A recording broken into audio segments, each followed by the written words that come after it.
Welcome to Polite as Fuck. Seriously, welcome, guys. We're here. We're thriving. We're living our best lives. Yeah. In 2023. 2023. Forgetting what year it is already. It's been an eventful month thus far. Yeah. It's just, I wouldn't even say eventful for me. It's just been like a lot Yeah. of just nothingness.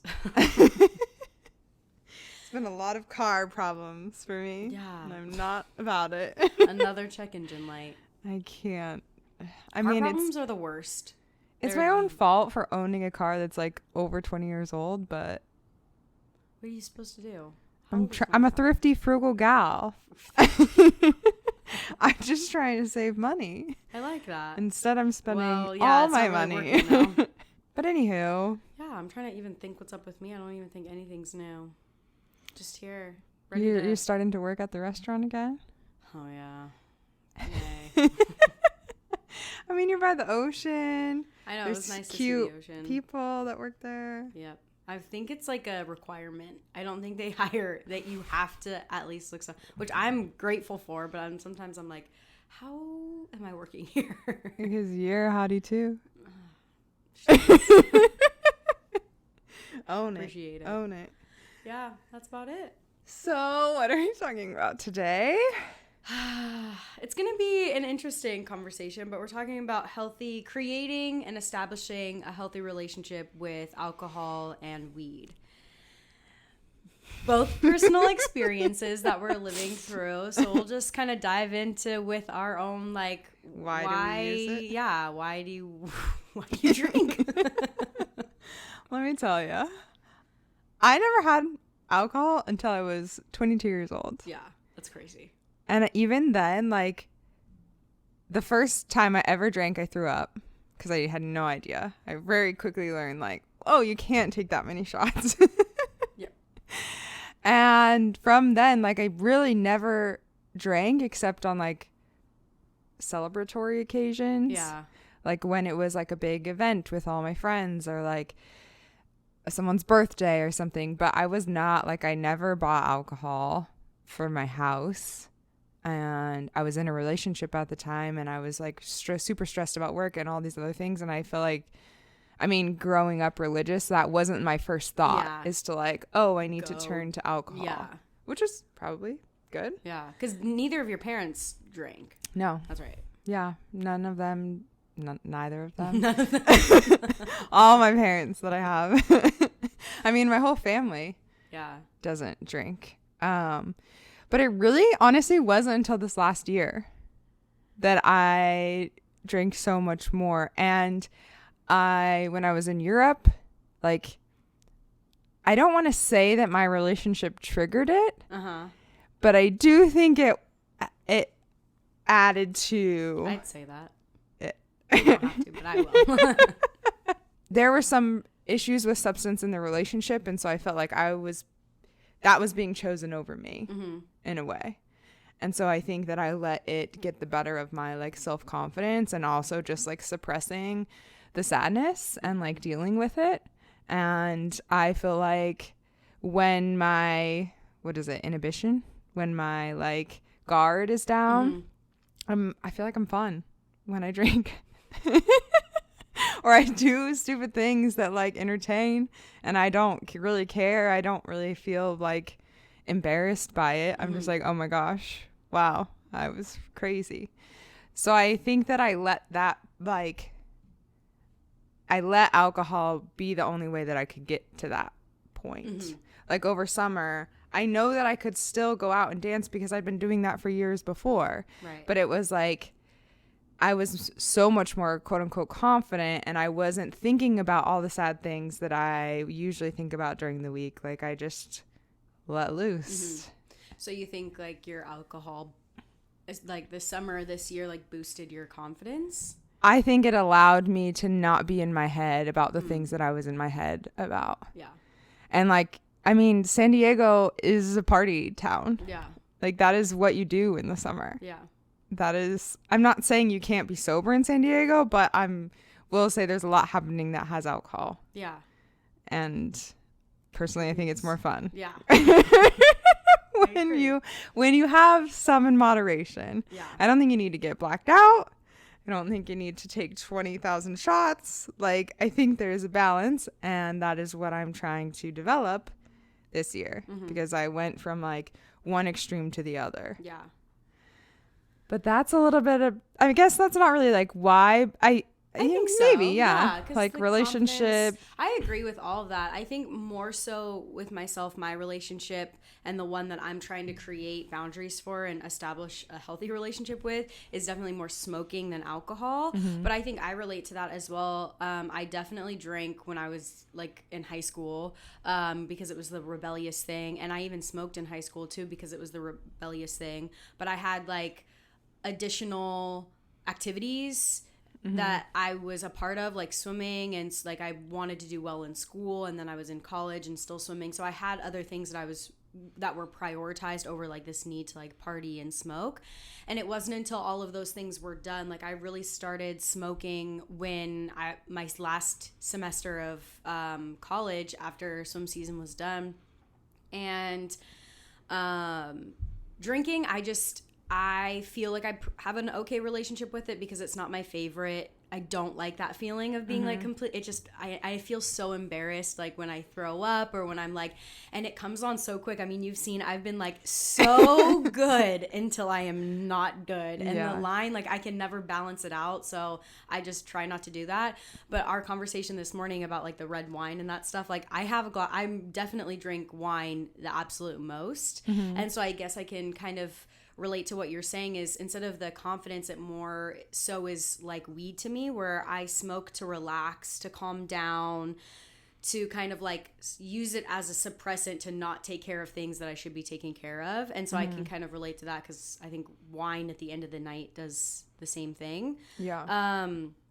And so that's kind of like why I do it. And now that I also wanted to say, like, the access is so easy now that you're an adult. Like, it just, not that we are just becoming an adult. It's been a few years now, but the access is so easy, especially with my relationship with smoking, is I just right down the road. Yeah. And I have the cash. It's legal. It's fine. And It's I'm like, I have fine. my own place. It's a comfort thing for me. So it's not so much that I'm looking to quit. It's just that I've recognized how much, and I think you can agree too, it's like I just am starting to recognize how much I use things to suppress or relax, and I want to create a better relationship with it. Yeah. I do think that's the biggest thing. I mean, for a lot of people, and that's how it becomes an addiction, is like every now and then you use it to like escape or like get away or to like get out of your head or to, I don't know, social anxieties and stuff. And then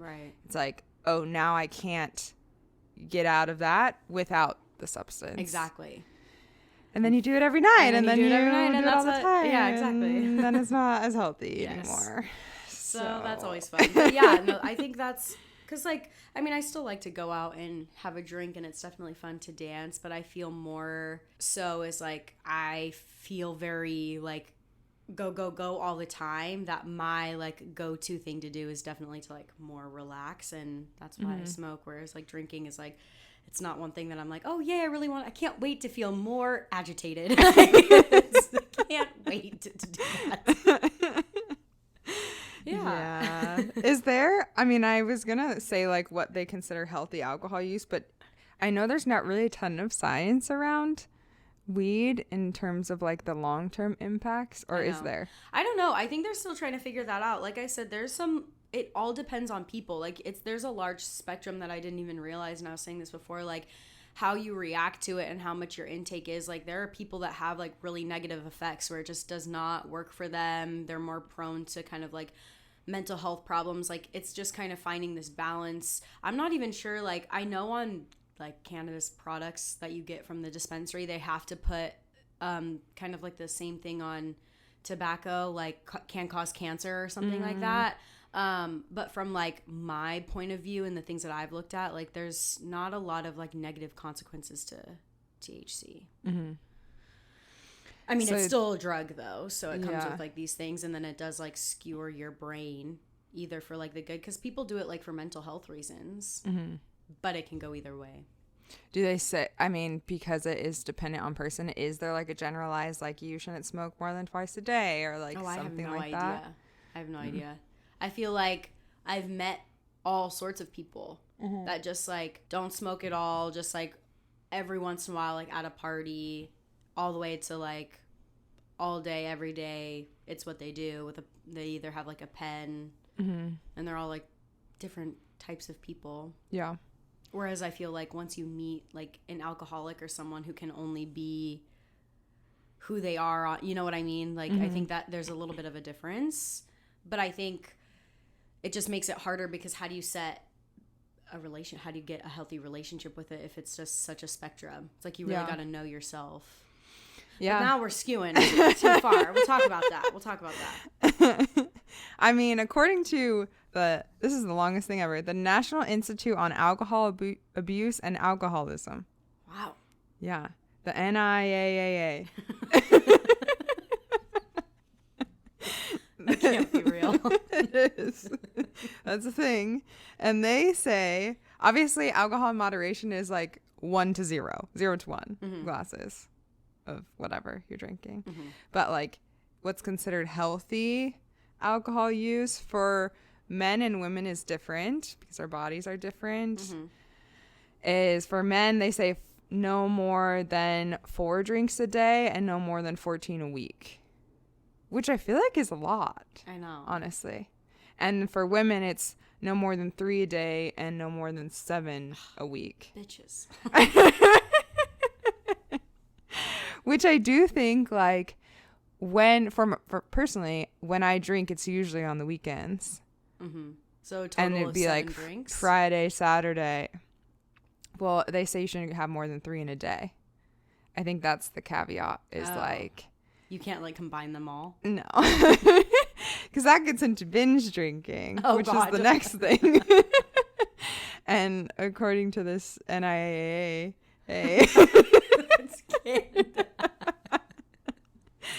Binge drinking for men is 5 drinks or more in 2 hours. And for women, it's 4 drinks or more in 2 hours. Oh, yeah. I don't think so. Well, I've definitely had more than 4 drinks in 2 hours. Between, like, you take a shot, you have a drink. Like, especially when you're at someone's house, like, getting ready to go out and you're trying to, like, pack in all the free, quote-unquote, drinks until you go out. Yeah. I know that I've already basically binge drank before I went out, which is not ideal. And if you do that more than 5 days in a month, you're considered like a heavy drinker. And a lot of the stuff that I was listening to in terms of like the impacts on your hormones and your brain and everything, it's like when you binge drink, a lot of that is considered permanent damage that you're doing. Right, yeah. And you like, it takes obviously our bodies can heal and that's awesome, but it takes a lot to like undo all those impacts on your body. Yikes. Yeah, so there's a little bit more research in alcohol. Oh, for sure. And like boundaries that you should have there, but it's I think to your point on weed, like it's different for different people, but I think when it becomes like you can't function without it, personally, that's when it's like maybe a little bit of a problem. Yes. You like don't know how to function at all or like get through the day. Yeah. I definitely agree. So I found these questions on the Alcohol Rehab Guide website that I think can be applied to both. I think it can be applied. There was another one, SAMHSA. I'm not even going to tell you what it stands for because I don't remember. SMASAMA or whatever it is. I'm like, that is just figure out a shorter name. Come on. But I think these questions can be for like any substance. I think it's like, how often are you doing it in a week? What is your tolerance? Because like you said, it's dependent on your body and it's dependent on like how you feel and blah, blah, blah. But I think the same can be said with alcohol. I know for like men especially, they oftentimes have a higher tolerance. Like if they're bigger, if they're heavier, like they can drink a lot and not really feel anything. Yeah. But like that has an impact on them. Have I ever missed work or obligations due to the substance? Does it feel healthy? Has it ever put anyone in a dangerous situation? Is it impacting my relationships?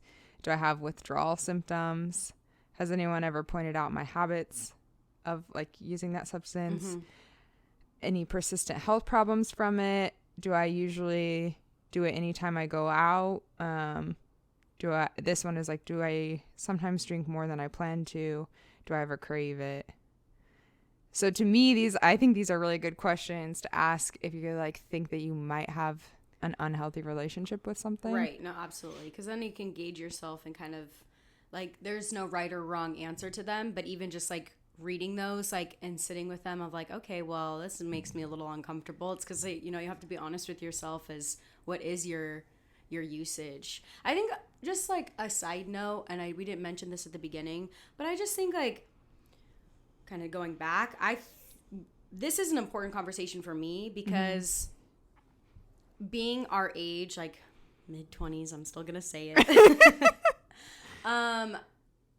It's kind of like I don't even know what I'm gonna mess it up, but it's what people do. Everybody, not everybody, but like it is like especially the culture. If you're single, drinking, smoking. These are the things like just I used. It's rebellious now that I'm an adult. I can do legal, fun, blah blah blah.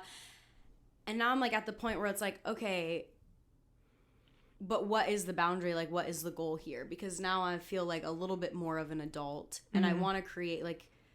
When I think of being an adult, it's like taking care of my health. And we just did a whole bunch of goals that we want to do for the year. And I know both of us had said something around like being more in tune with our body and eating things that make us feel good or doing activities that make us feel good. And sometimes like these activities are fun, but then don't make us feel good. And so now it's like, okay, how do I create this relationship? So I know that's a little bit of a side note and obvious of why we want to do that, but I think it's just like when you were saying these questions, that's something that I think people can relate to is it something that I've been doing just because I've been doing it ever since college and everybody else is doing it, or am I doing it for other reasons, and how much am I doing it? Because I feel like it's very much the culture.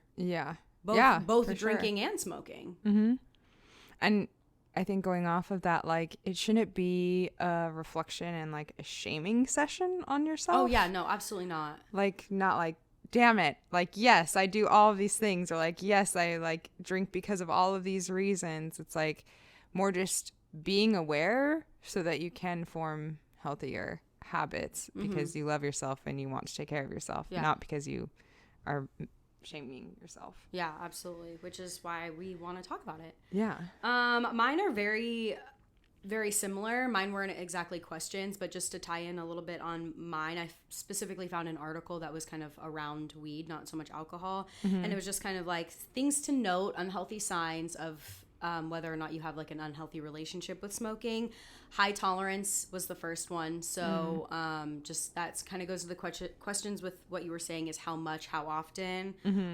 Getting high as an escape. So that's kind of like why I do it. The relaxing, calm down to like suppress the other things that I need to be doing.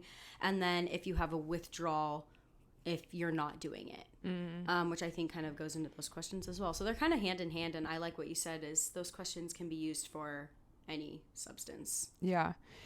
I mean, you don't have to share this, but do you feel like from these questions, like any of them resonated with you the most? Oh, for sure. I think, what's my tolerance like? How many drinks, like how many times do I smoke in a week? There was another one. Do I ever crave like a drink or smoking? Just because it's like, yeah, all the time. I fucking love smoking. Yeah. And that's like, I don't think I want to quit. I enjoy it. I think it is like beneficial for some people, but I also know my body, and I've realized like there is a fine line of what's not even necessary, but like what's desired over what is actually good for me. And the desire is way more than what it should be. And how do I do that? Because what ends up happening is like more even as a binge, especially because I try to set goals on like, oh, weekends or nights. So when it comes to a weekend, I'm like smoking all the time, it feels like, because then I'm getting my chores done and I'm doing all of these things, which is fine. But then by the end of the day, because I've smoked literally so much, I feel like shit. And I'm like, well, that just totally ruins it, because if I just smoked like once I would have had an enjoyable day, still got my chores done, still gotten high and felt great, but not felt so like, bleh, you know what I mean? That's like again, No, that's the best way I can put it. Yeah, I get that. What about you? Do those questions resonate with you as well? Yeah, I think a lot of them don't, because I don't think that I necessarily have like an addiction to alcohol. I think it's more, and this is in all areas of my life, I don't know when to say no. Mm-hmm. And so I've told you this, like the reason I'm doing dry January and not drinking is because last month I literally blacked out twice. One weekend I spent the entire Sunday puking my brains out. For the whole day, I wasted the whole day. And the day prior, like I was so drunk by 8 p.m.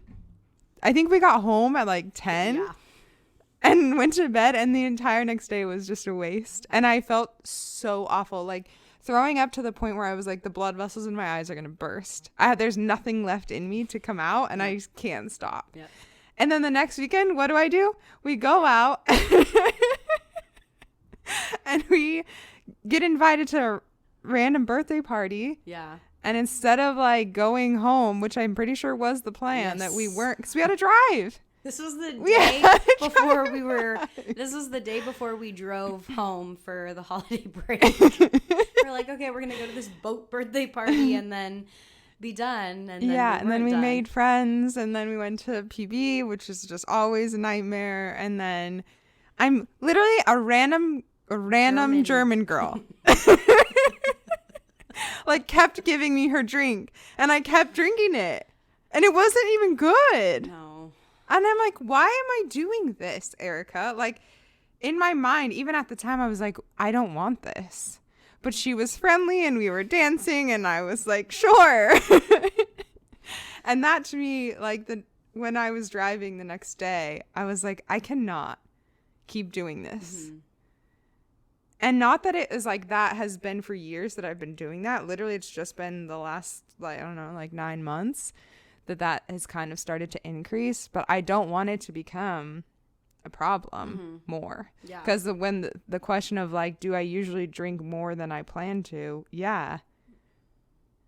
When we said we were going to go to the housewarming party and then we were going to come home and then we're both throwing up. Yeah. Like, didn't really go to plan there.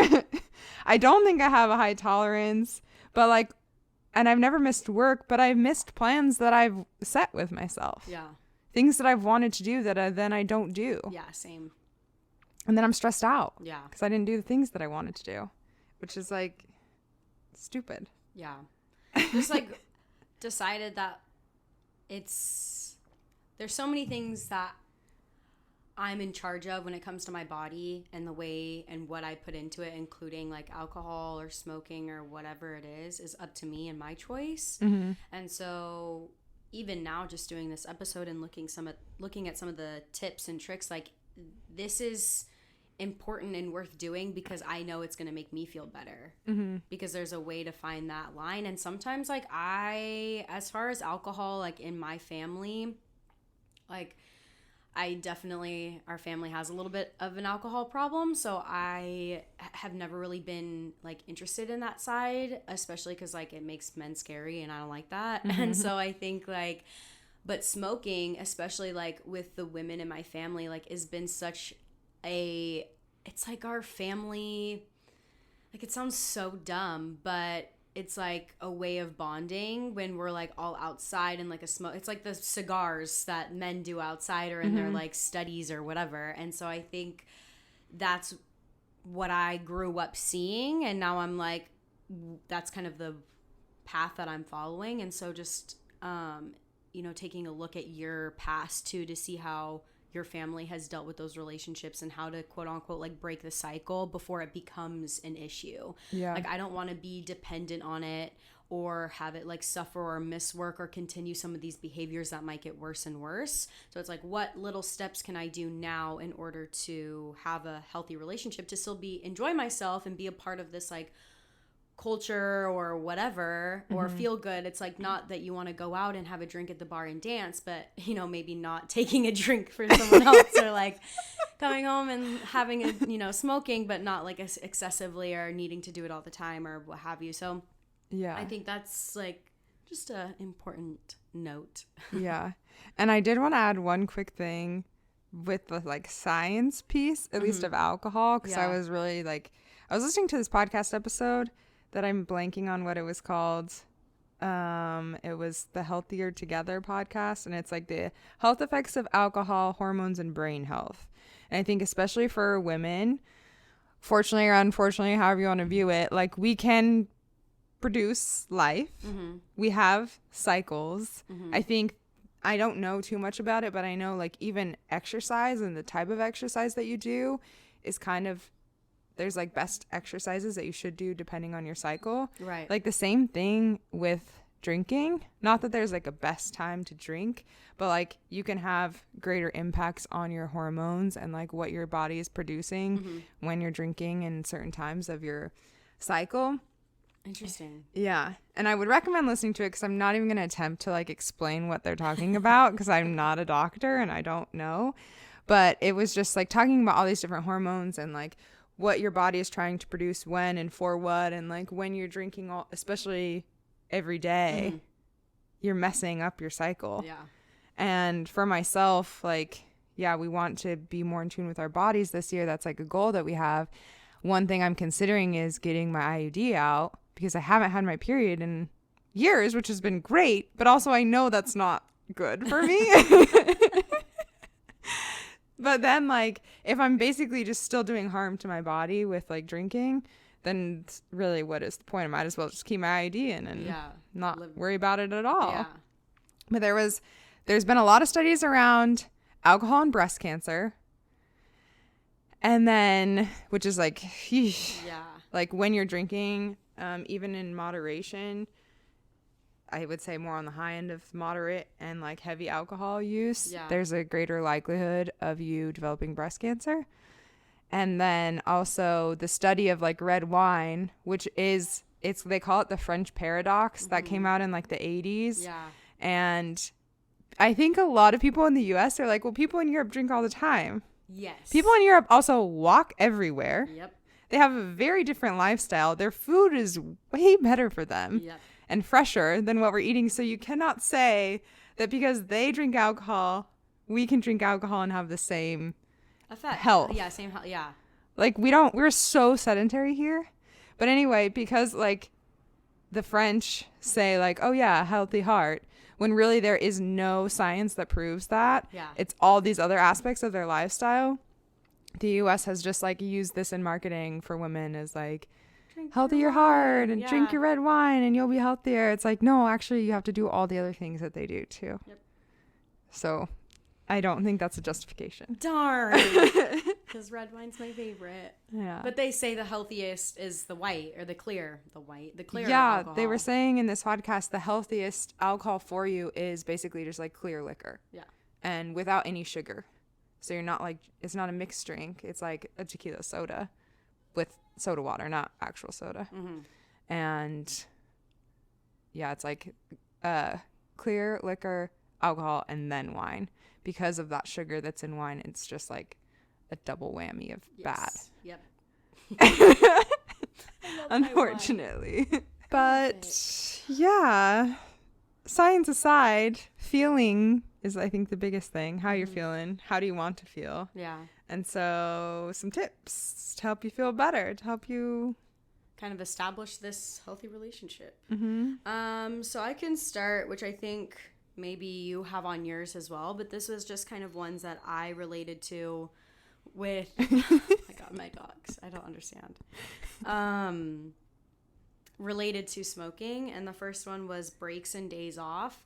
So these, I separated these for a reason. So I think a break to me is like a tolerance break. So I was kind of overhearing your podcast this morning, and this is like totally, I don't even know exactly if it fits in with what we're talking about, but it had said something around like to flush out your system, kind of what you were saying before about how it does like permanent damage, and to actually create like a change in your body from drinking, you have to at least do 30 days. So for to me, like a tolerance break isn't just like a day or two off. It's like a full on set amount, consecutive amount of days of not doing said substance, so whether it's drinking or smoking. So that was one of them, as well as like within your routine of smoking, and this is separate from the tolerance break, but creating days off. So like it's kind of with the episode that we're talking about with social media, is like Sundays is your day off from it. And so the same can be said for smoking. And I also just wanted to add too that they do say that switching over, so having a break, because like the bad part of smoking is the THC, but if you replace it with CBD, because I know, you know, some people smoke to help them sleep, to help regulate. Sometimes it is nice to like shut the voices in your head off. So I think like people still want that feeling. I know I do. Like I don't get good sleep if I don't smoke, and so replacing that with CBD just has the same effect but has no harm. So that's an easy thing to do. Is one of yours like breaks too? I didn't write that down, but I did obviously hear that because I was listening to the podcast. Another quick thing to add on that is if you're a woman that experiences a menstrual cycle. Oh my gosh. Just continue. He's gonna be come here. You're like in the camera. Oh, menstrual cycle. Yeah. You have to get it all out of your body for a full cycle in order to really experience what your cycle is like without alcohol. Yeah. So you actually need more than 30 days for... months. Yeah. I think they said like 2 months, because your cycle is... Like the hormones that are in your cycle are based on your last cycle. That sets the tone for the next one. Oh, interesting. And so if you were drinking in the last month, then your hormones in this upcoming cycle will be impacted by that. So you have to wait another month to have your second period to see what your body is like without alcohol. So it's a lot, but tips to be able to do that. Aside from like just not going out, which is sometimes just like not the option. Like you still want to have a social life, you still want to do things. But I was thinking about this, and I do think it's very similar to what we were just talking about in the first date episode, is like making a plan for yourself for the next day, that like you have to not drink because you want to do that. Yeah. Especially if it's early in the morning. And for me, like I like to do things in the day. I'm not a night owl. Yeah. When the sun is out, I want to be out and about and doing stuff. Right. And so like if you set that plan with yourself and then telling other people to like help you, ideally you have friends that want you to be accountable. And if you're telling them like, hey, I can't drink tonight, I have this plan, can you make sure like help me do that? Because otherwise people offer you drinks, and that's out of kindness most of the time. Not peer pressure. They just want you to have a good time. So like if you have a goal, tell someone about it so that they can help you, but you don't have to like shut yourself out from doing things. I have more, but. and most people would do that as soon as you explain like, hey, this is what I want to do. Like people are on your side on that. Most people, just like you said, offer out of kindness, and that's what like everybody is out doing, is drinking. So hi dear. One of the other ones that I said was prepare for the munchies. This is like this is what frustrates me with smoking, is like my munchies go insane. I get so hungry, I just want to snack all the time. So one thing that I have done in the past is smoke and then immediately brush my teeth. Immediately do it. So I'm like sure that there are other things that you can use. Like, yeah, one of the articles said like only healthy snacks. It's like, okay, fuck off. I'd eat an unhealthy snack even if I wasn't high. So if it's in the cupboard, I'm gonna eat it no matter what time of day or whatever is happening. So I'm like, I get it. Yes, I want to eat healthy, but like sometimes if it's like you've been really craving a cereal, and so you buy that cereal and then you smoke and now you want to eat the entire box of the cereal, it's just like an easy thing to do for me is brush my teeth, because once my teeth are brushed and clean and minty, I'm like, the last thing I want to do is like shove food down my gullet. So I'm like, specifically puffins. I love puffins. Puffins is so good. I think cereal is my favorite thing in the world. I have never met someone who enjoys cereal as much as you do. I fucking when love we're at the grocery store and I'm looking for a snack and I'm getting like a bag of chips and you go to cereal, it's my go-to. Okay. For everything. I fucking love cereal. It's the best. So that was another one of mine. If you are drinking, then keep track of what you're drinking. Mm-hmm. I think that's a big thing of like, yeah, set the goal, but then keep track of it. Because I can very easily be like, how many have I had? Mm-hmm. What have I done? And there's so many apps. Like there's apps to track your water. Yeah. There's apps to also track your alcohol. And I know it's kind of like annoying to do that. But if you're really trying to build a healthier habit, you're probably going to want to do that at least for the first few times to like, as you're out, become more aware of like, hey, if I'm trying to drink what is quote unquote the healthy alcohol limit, which is only 3 drinks in a day, then let me keep track of that. It's 3 times. That's really easy to track that. So just write it down really quickly.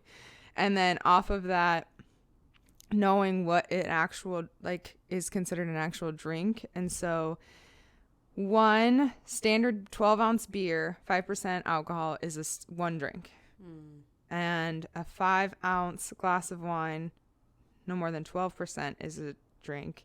And then a 1.5-ounce spirit, 40% is what they said.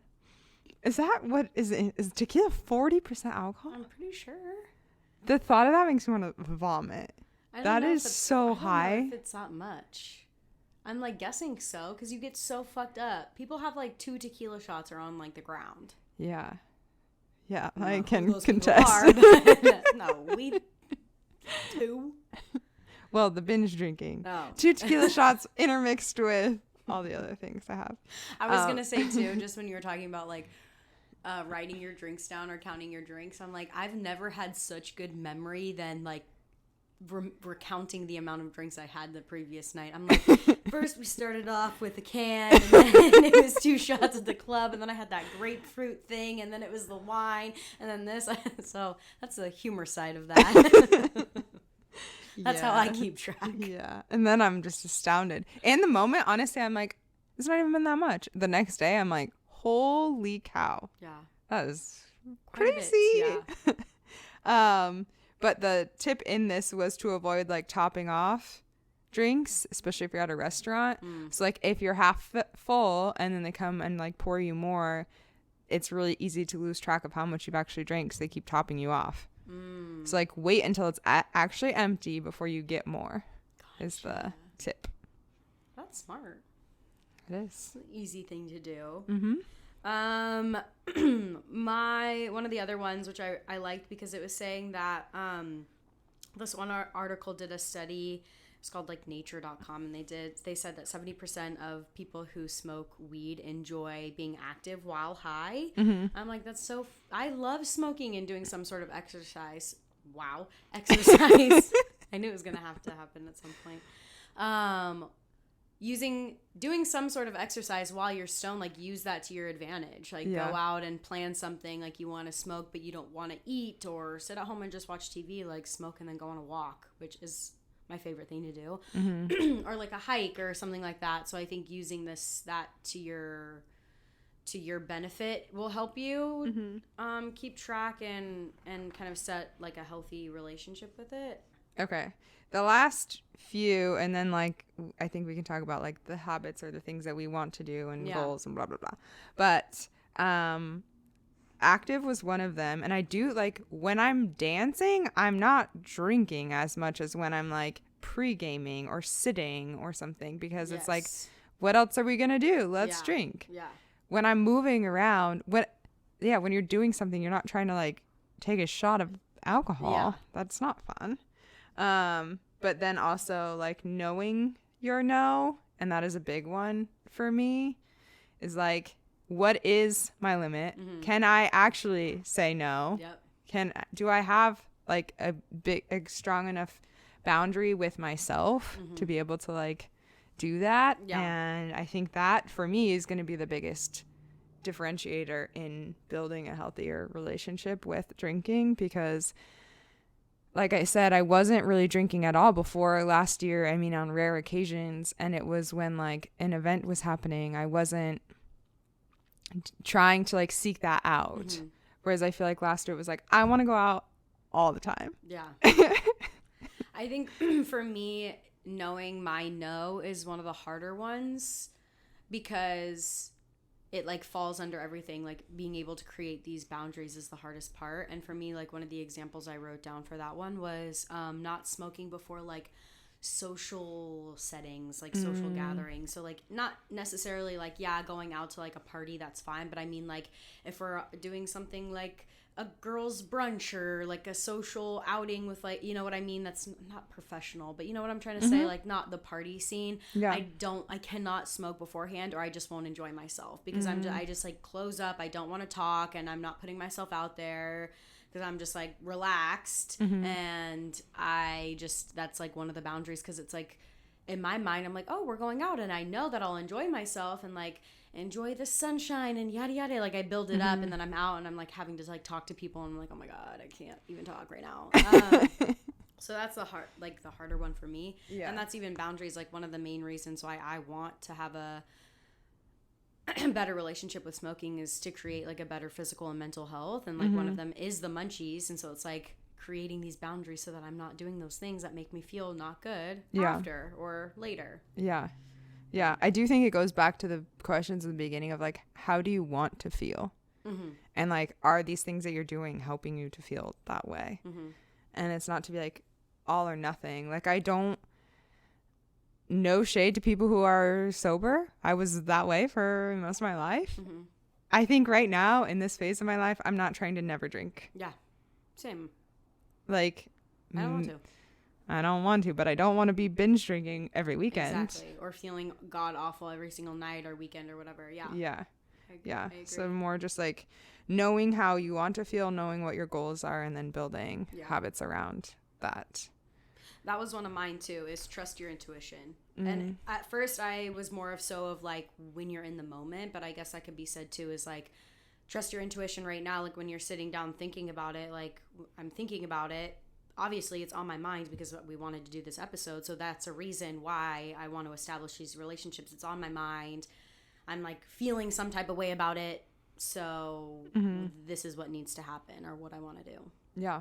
Just quickly, some of the other ones that I had that I thought were helpful from some of the articles were set goals, which you kind of already talked about. And then I also liked this was more so for the alcohol one. It was like remembering like non-alcoholic drinks and food. But for me, it was like if I'm planning to smoke, or like when I come home, like trying to like maybe eat or fill myself with some water before I do that, so that I'm less likely to like binge or feel so bad. Or sometimes like I'll smoke and then not eat, or just snack and not actually make a decent meal, and then go to bed not feeling fueled or had enough water or whatever it is. So I just wanted to add that in there too. I think that's a really good point, because 9 times out of 10, the reason why you like feel so shitty or maybe drink or smoke more than you want to is because you didn't do the like basic healthy things that you need to do for yourself. Yep. That was one thing that I read as well. It was like, before you drink a full glass of water.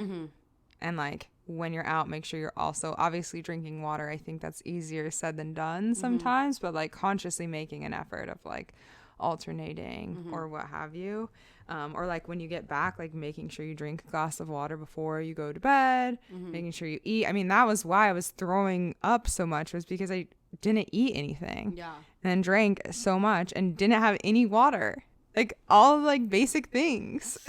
I know. We did not eat anything that day or drink any. Drink any water. Yeah. No, I cannot. I don't think I had a single glass of water. Yeah. Yeah. But so it's just like little things like that that Yeah. you can do to put in place. That way you're not like not having to go out and enjoy yourself, but you're not like, you're still able to drink. I'm sure there's studies around that. I mean, obviously, like you take alcohol on an empty stomach, you're not going to feel great at all.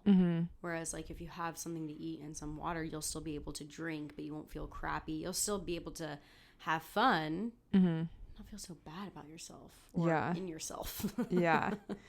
I do think so. Like that is like with the substance itself, but a big thing for me with alcohol is the like dancing, the like is it inhibition? My inhibition? Those are one of the words that I mumble. Remember last? It's really low. Yeah. I mumble that one. So I feel like I'm like more spontaneous and adventurous, but I'm also like, I know that I am that way without Regardless, it. yeah. It's just like refining that in myself, and like there are other ways that I am having a good time and like feeling fulfilled, or like, I don't know, the joy that dancing brings me, I can find that in other things. Like last night before you got home, I was like playing my ukulele and like doing other stuff that I like haven't done in months. Yeah. Because every weekend I'm going out, and it's like there's always a balance, but making sure that you have other things that bring you joy in life that you can alternate in with that. Mm-hmm. Absolutely. I love that. Yeah. I think getting active is a big one. Yeah. Like what is it? Endorphins? Mm-hmm. Things that make you feel Release good. it, yeah. Like you can find that when you're active. So making those plans as well in between your drinking plans. You will always feel better after you work out, whether it's a walk down the street, walk on the treadmill, an actual workout at the gym, when you go swim, some sort of movement in your body, regardless of how many minutes you do it for, like you will always feel better after. Mm-hmm. This is like a total side tangent.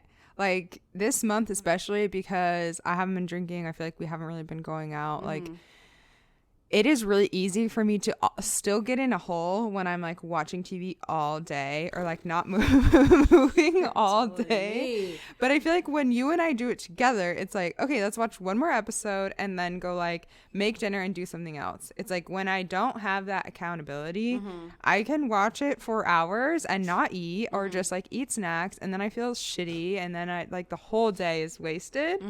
So it's like, you still need accountability in other areas as well, and not finding like a depressant or suppressant.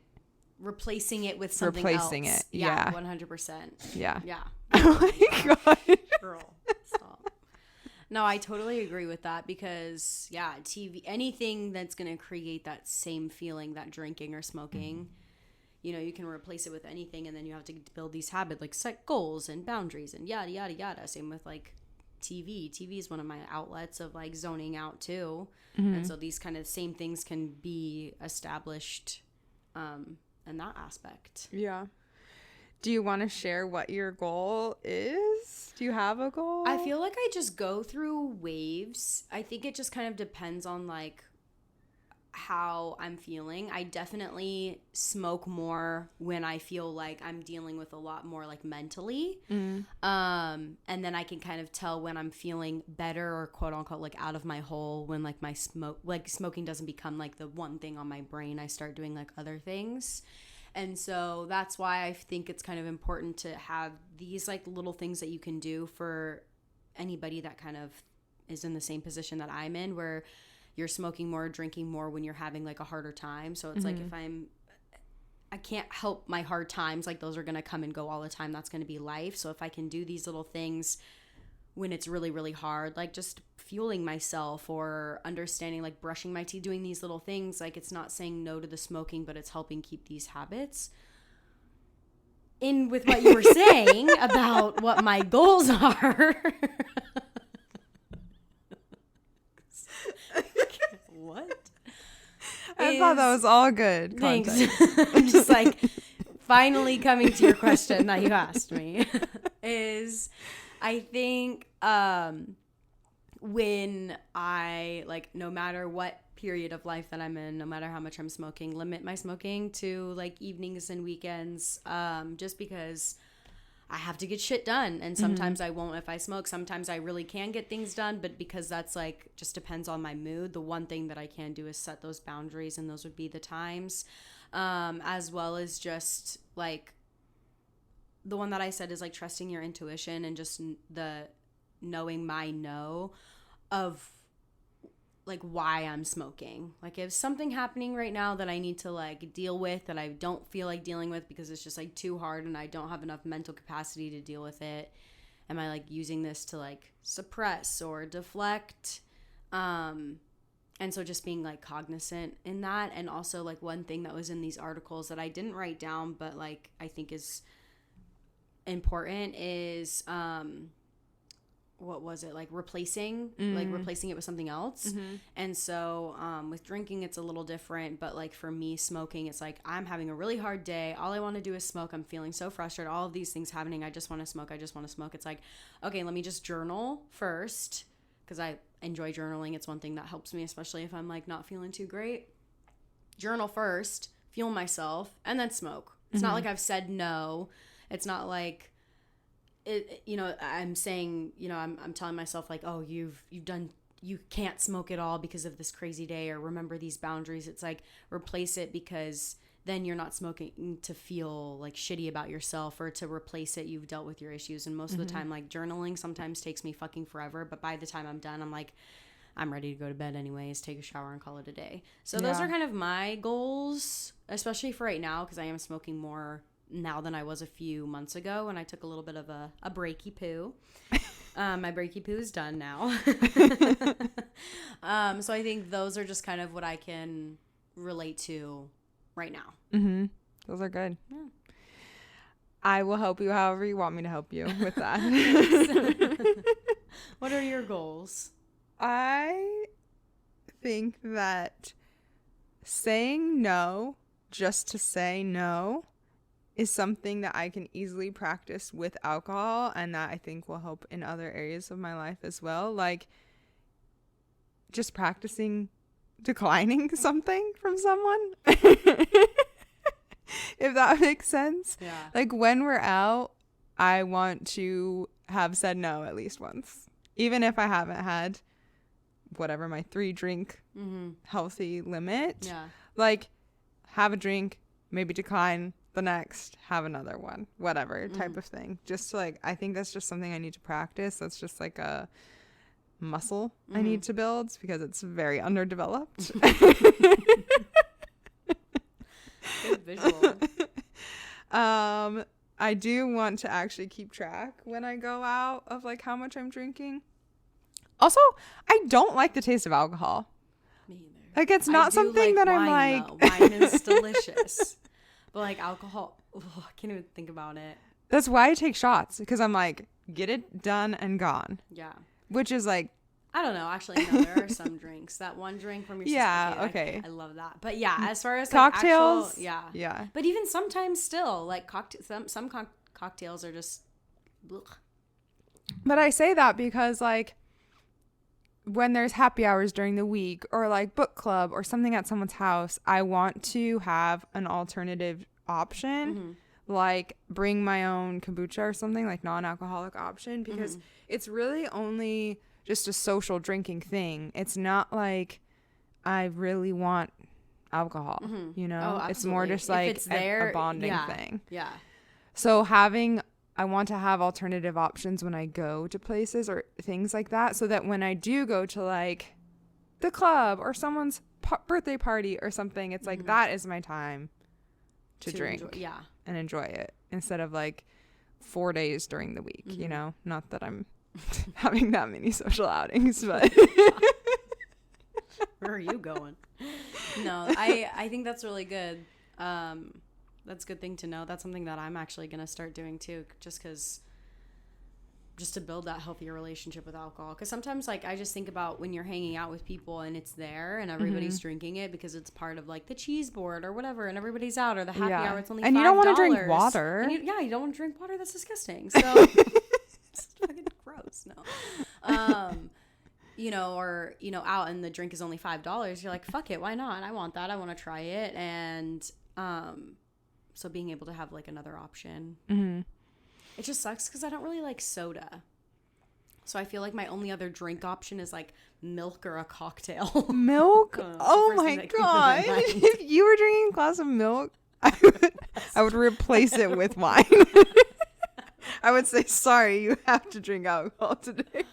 Oh my God. First of all, I can't even drink milk or any dairy product. Just a glass of 2%. It would be disgusting. I feel like a child. That makes me want to throw up more than the thought of a shot. Drinking a glass of milk. Do people still drink milk? My dad does.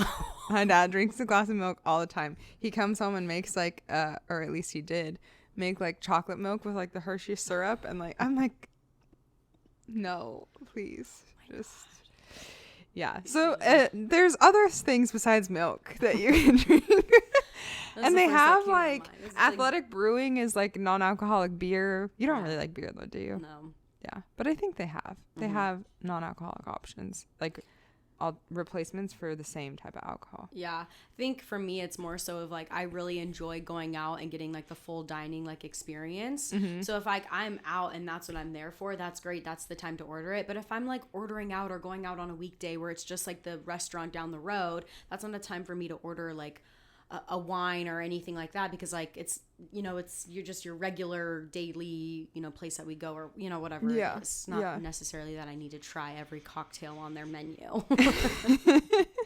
I think making it like a treat more than like an everyday thing that you have. Yeah. Like, because then you enjoy it more. I think it's more fun. You have more fun. And that was how it was before. And I feel like I've just kind of lost that because I was using alcohol for other things than healthy things. Yeah. So just getting back. Yeah. And there's no better time to start than now. And I think a lot of these things can be used in all aspects of my life, especially with the goals that we had just like talked about a few months ago. Months? My God, it was like a few weeks ago. Like last month. Just about like things that we can start setting in place, because I feel like our social lives have like, we haven't been going out as much, or I haven't been going out as much. So my like wanting to go do these things as a social reason isn't as high as it is during the summertime. And so like if we can get these goals or relationships established now, then it'll make life a little easier for when that kind of time of the year comes around again. Yeah, it is true. When it's like cloudy and rainy and gloomy, like I'm not really trying to get drunk. When it's so nice outside and everyone's out and about and we're doing There's fun good things music and good food and the views are great, you're like, I'll have another. Why not? Sure. Yeah. But no, I think that's a really good point of like trying to set it up now, because it will be much harder when that is the time of year. It is very cyclical, I think. Yeah. Like the holidays on summer, I think, is the biggest time. So now that the holidays are done, let's all take a little breaky poo. Reflect. I think the questions, I mean, I can post links to the articles too in the description, but like kind of doing a self check-in of like, why are you using substances that you're using? What is it for? And if you're feeling good, like you have a good relationship, great. Good job. Keep it up. That makes one of us. Yeah. Or maybe something that you've done to create a healthy relationship that we didn't say that you would like to share with us would be great too. I always appreciate the responses, the messages, and we love you guys. We love you. Make sure you guys are subscribing. We're on YouTube. We don't just do this for fun. Yeah, I mean, we do. You should subscribe on YouTube. Yeah. Please. Please. Polite as Fuck podcast. Yay. All over. Yeah. Love you guys. Love you. Bye. Bye.